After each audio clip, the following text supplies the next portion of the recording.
Hello everyone, we are now in our week 3 in English 6.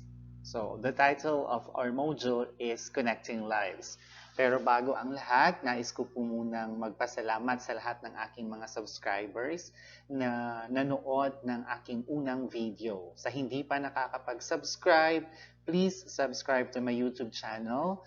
Just click the subscribe button. Alan Madino po. Thank you so much for supporting me. Before proceeding to our topic this morning, I would like to give due credits to the people behind the development of the module, particularly the Department of Education, headed by our Secretary, Madam Leonor Magtolis Briones, together with the Undersecretary, Mr. Diosdado M. San Antonio, and to the writer, Ana Marie Esperida Villano, to the editors, to the reviewers, to the illustrator, to the layout artist, as well as the management team in creating and crafting this English module for everyone. Thank you so much. Thank you. So let's welcome everyone sa lesson 2 natin, identifying tenses of verbs. So kung nakita nyo ang sentence dyan sa baba, may sumasayaw na babae, and the sentence is, I danced yesterday, I danced today, and I will dance tomorrow. So it talks about the tenses of the verb. So in this lesson, aalamin natin ano ba yung tatlong primary tenses of verbs at paano sila ginagamit at ano yung pagkakaiba-iba nila. Ready na ba kayo? Kung ready na kayo, abay simulan na natin to. Now, let's read the passage about Pedro and we will try to answer the questions that follow. My name is Pedro Cruz. I am a grade 6 pupil at Mahalimuyat Elementary School. I love to learn English and science. My mother helps me answer my assignments and my father helps me make my outputs. Now, ito yung mga tanong. What is Pedro's family name? Number 2. What is the name of Pedro's school? Number 3. What are the 2 subjects does Pedro love to learn? Number 4. Who helps Pedro in his assignments? And number 5. Who helps Pedro in his outputs? Answer.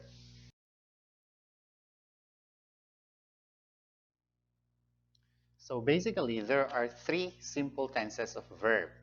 These are present tense, past tense, and future tense. Now, look at the examples. Paano ba nagbabago pag ginamit natin siya sa present, ginamit natin siya sa past, at ginamit natin siya sa future?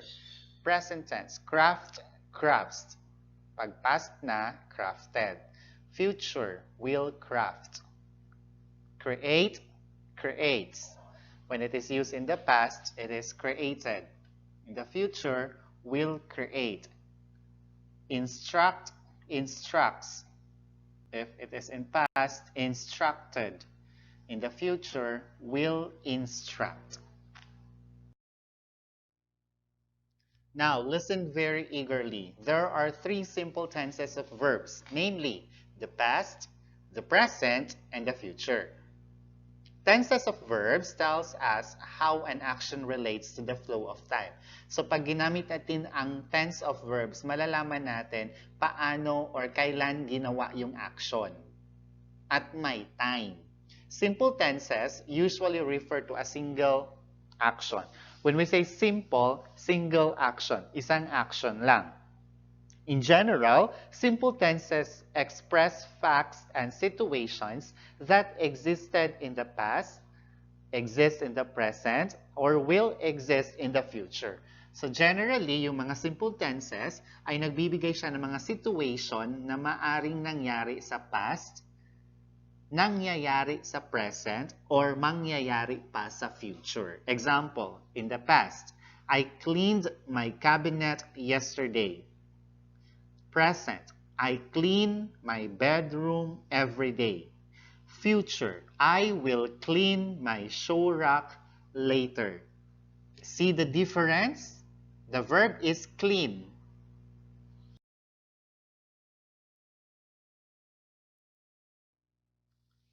So here are some examples of tenses of verbs. Present tense, past tense, and future tense. Walk or walks, walked. In the future will walk. Cook, cooks. Cooked, shall cook. Pour, pours. Poured, will pour. Bake, bakes. Baked, will bake. Talk, talks. Talked, shall talk. So tingnan natin ang pagkakaiba, paano ginamit sa present tense, paano ginamit sa past tense, at paano siya gamitin sa future tense.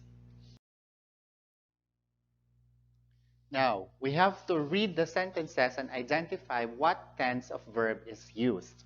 Number 1, the man walks with his dog every day. Is it in the present, in the past, or in the future? Number 2, my mother cooked chicken adobo yesterday. Present, past, or future? Number 3, he will pour honey on his salabat later. Present, past, future?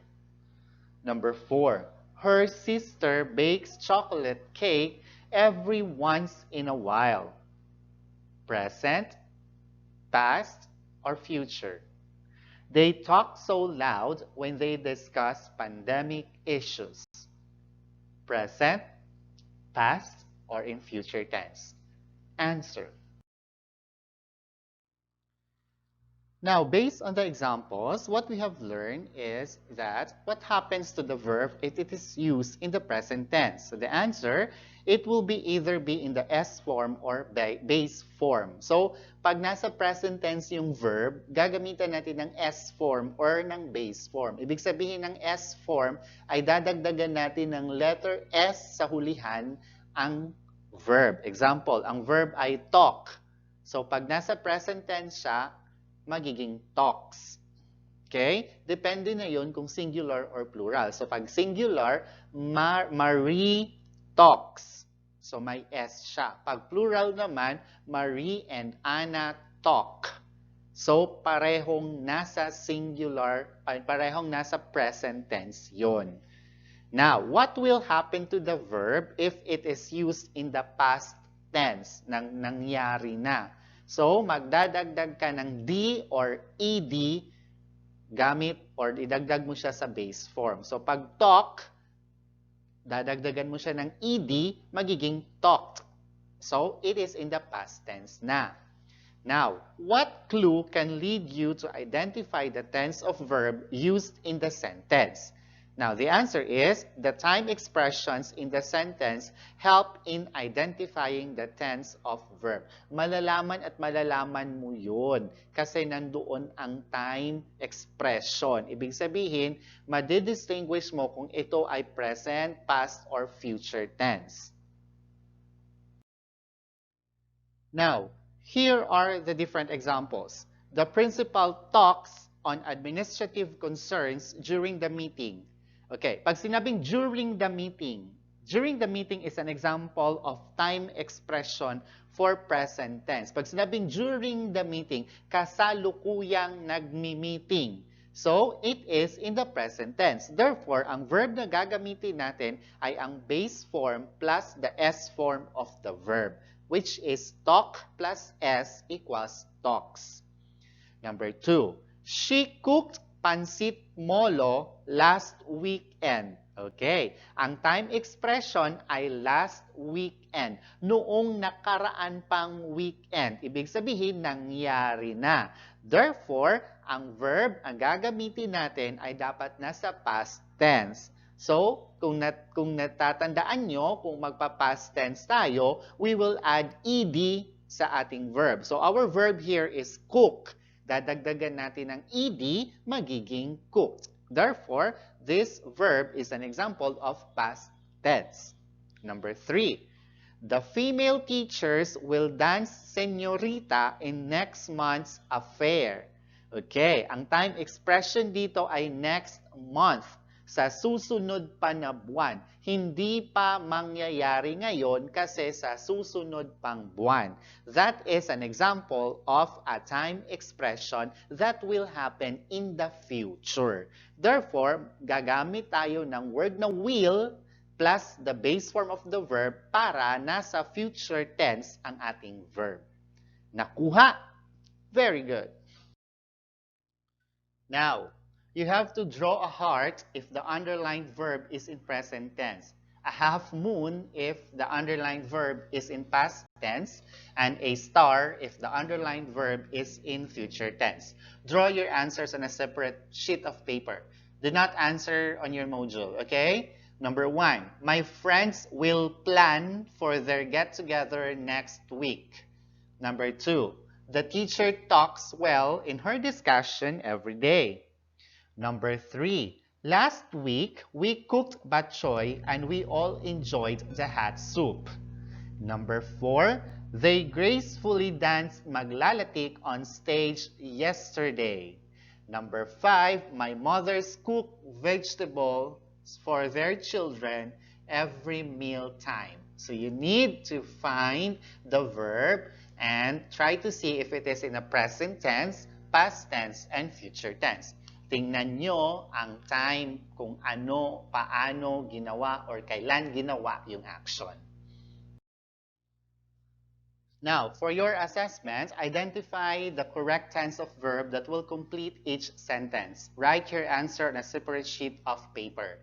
Number 1, the pupils will learn to avoid junk foods after their symposium last week. Number 2, the news reporter will deliver the news clearly every morning. Number 3, Manny will shout in applause after hearing the voices of the Filipino singers last Sunday. Number 4, my brother and I will visit our farm next month. And number 5, Maria and Anna will prepare native delicacies tomorrow. Now, identify the correct tense of verb. Ready? Go! For your additional activities, the simple tenses of verbs are present, past, and future. So identify the tense of the verb. You can check on the time expressions. It's time for you to make your own sentences following the rules on the tenses of verbs. Alam kong alam nyo na kung ano yung rules. You have to decide what verb form agrees with your subjects. Use time expressions or gumamit kayo ng time expression to specify the tenses of verb. Match the given subjects, verb forms, and the time expressions to create your sentences. Remember, you can only use the given words once. So kayo na ang gumawa ng sarili ninyong sentences. So these are the subjects, the verb forms, and the time signals. Under sa subject, may 5 yan. The children, the Filipino athletes, my teacher, the police officers, and she. Under verb forms, meron ding 5. Will run, teaches, protect, played, and smiled. At under sa time signals, meron ding 5. Last week, every day, next month, last night, all the time. So ang gagawin nyo, ay pipili kayo ng isang subject, isang verb form, at isang time signals para maging sentence. Remember, kung ano yung time signal nyo, yun din yung verb na gagamitin ninyo. So, isang beses lang magamit yung salita. So, itong 15 na words, itong 15 na phrases, ay magagamit nyo talaga in creating 5 different sentences. Ready? Go! And now, natapos na ang ating module 3, lesson number 2 about tenses of verbs. Thank you so much. Abangan nyo ang next video natin, module 3, lesson number 3. Thank you so much. This has been Sir Alan S. Madino, your master teacher, and please subscribe to my channel. Thank you. God bless you, grade 6.